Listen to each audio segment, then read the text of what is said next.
So the financial steps to preparing financial statements would include posting journal entries to subledgers, and then posting subledgers to the general ledger, and then preparing any adjusting and closing entries for the period, and then finally preparing the financial statements.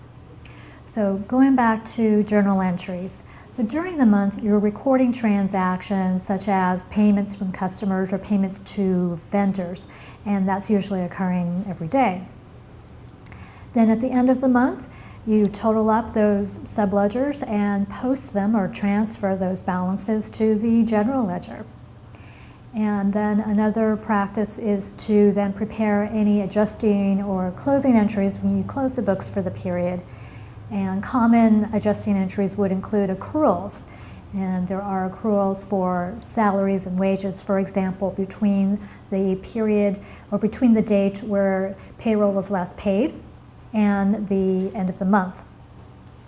And for quarter ends and year ends, there are additional closing entries such as evaluating reserves for uncollectible accounts receivables, and for perhaps inventory reserves for obsolescence or fair value, and warranty reserves if they apply.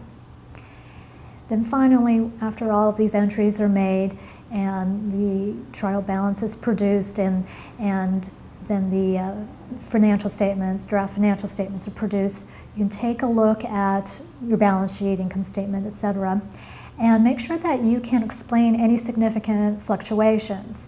And then you're evaluating it for reasonableness as well as just for any errors in posting as well.